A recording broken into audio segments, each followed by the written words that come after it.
Los Angeles میں جو آگ پہلے سیلز میں لگی ہے، اس طرح کی تباہی دیکھنے آ رہی ہے، اسی طرح کی تباہی اس آگ نے کر دی ہے۔ کیونکہ آپ نبی کریم صلی اللہ علیہ وسلم کی حدیث میں آتا ہے کہ میری امت پر پورا عذاب نہیں آئے گا، لیکن علاقائی عذاب آتے رہیں گے۔ یوزلی سمر میں دیکھتے ہیں، گرمیوں میں جب بہت ڈرائینس ہوتی ہے تو آگ لگتی ہے، لیکن یہ ونٹر میں بہت ریئر ہے کہ اللہ تعالیٰ کی پکڑ بڑی مضبوط ہے۔ اللہ تعالیٰ آگ لگا بھی سکتے ہیں، آگ ختم بھی کر سکتے ہیں۔ اللہ تعالیٰ کے لیے کچھ مشکل نہیں ہے۔ آگ روکنے کے لیے فوم پھینکتے ہیں، پانی پھینکتے ہیں، تو بہت مشکل ہے۔ بیسیکلی یہ کسی کے لیے خوشی کی بات نہیں ہے، اب مسلمان ہو یا غیر مسلمان ہو، سب کے لیے یہ الارمنگ ہے اور سب کو سمجھنے کی ضرورت ہے کہ اللہ تعالیٰ کی پکڑ بہت مضبوط ہے۔ اللہ تعالیٰ چاہیں تو کسی کو بھی کسی حال میں پکڑ سکتے ہیں۔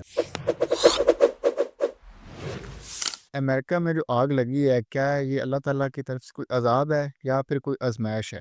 لاس اینجلس میں جو آگ پہلے سیلز میں لگی ہے، لوگ اس پہ بہت زیادہ کمپیریزن کر رہے ہیں کہ یہ پیلیسائڈز ہے، وہ پیلسٹائن ہے جہاں پہ امریکہ نے اتنی تباہی کی ہے، اور بہت بڑے بڑے بمبارمنٹ کے بعد جس طرح کی تباہی دیکھنے آ رہی ہے، اسی طرح کی تباہی اس آگ نے کر دی ہے۔ بے شک یہ اللہ تعالیٰ کی طرف سے پکڑ ہے، ان پر عذاب ہے، کیونکہ آپ نبی کریم صلی اللہ علیہ وسلم کی حدیث میں آتا ہے کہ آپ نے فرمایا کہ میری امت پر پورا عذاب نہیں آئے گا، کیونکہ پوری کی پوری امت برباد نہیں ہوگی۔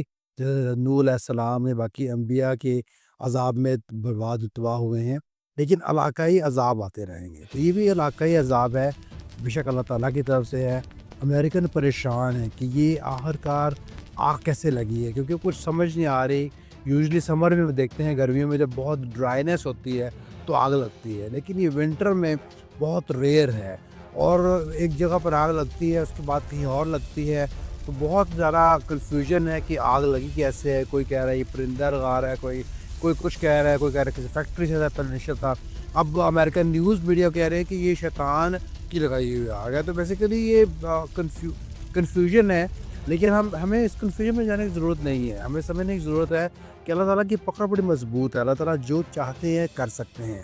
اللہ تعالیٰ آگ لگا بھی سکتے ہیں، آگ ختم بھی کر سکتے ہیں۔ اللہ تعالیٰ کے لیے کچھ مشکل نہیں ہے کہ وہاں بارش ہو جائے اور ساری آگ ختم ہو جائے، وہاں سنو ہو جائے، ساری آگ ختم ہو جائے۔ دیکھتے ہیں کہ جو جہاز انہوں نے جتنے جہاز استعمال کیے ہیں فلسطین پر اور افغانستان پر تباہی کے لیے، اسی طرح کے جہاز استعمال کیے جا رہے ہیں جس سے یہ آگ روکنے کے لیے فوم پھینکتے ہیں، پانی پھینکتے ہیں، تو بہت مشکل ہے۔ بیسیکلی یہ کسی کے لیے خوشی کی بات نہیں ہے، اب مسلمان ہو یا غیر مسلمان ہو، سب کے لیے یہ الارمنگ ہے اور سب کو سمجھنے کی ضرورت ہے کہ اللہ تعالیٰ کی پکڑ بہت مضبوط ہے۔ اللہ تعالیٰ چاہیں تو کسی کو بھی کسی حال میں پکڑ سکتے ہیں۔ بے شک امریکہ اس ٹائم پہ سپر پاور ہے دنیا میں، لیکن اصل سپر پاور تو اللہ کی ذات ہے، سپریم پاور تو اللہ ہی ہے۔ اللہ چاہے تو کچھ بھی ہو سکتا ہے۔ ابھی کہنے میں مجبور ہے کہ یہ مدر نیچر کا کرشمہ ہے، مدر نیچر اس کو کنٹرول کرے گی۔ ہزاروں جو ہے فائر ٹرکس انوالوڈ ہیں، اور اب دیکھیں اگر آپ تو $500 بلین پلس کا لاس آلریڈی ہو چکا ہے۔ 10-11 دن سے آگ لگی ہے، اور وہ کہہ رہے ہیں کہ شاید یہ آگ اور بہت دن چلے گی، شاید مہینہ چلے گی۔ تو اللہ ہی جو ہے رحم کرے امریکہ پر اور ایسے لوگوں پر جنہوں نے اتنے ظلم ڈھائے ہیں، ان سب پر، تاکہ اللہ تعالیٰ کی اوبیسلی اللہ کی پکڑ بہت مضبوط ہے۔ اور ہم سب کو یہ دیکھ کر تو استغفار کرنا چاہیے اور اپنے بارے میں سوچنا چاہیے کہ ہم کیا کر رہے ہیں، کیونکہ جو ظالم کر رہا ہے وہ پکڑا جاتا ہے، تو ہم بھی کہیں نہ کہیں پر جہاں پہ ہم خطا کار ہیں، ہمیں اللہ تعالیٰ سے اس کے لیے معافی مانگنی چاہیے اور اپنی کریکشن کرنی چاہیے۔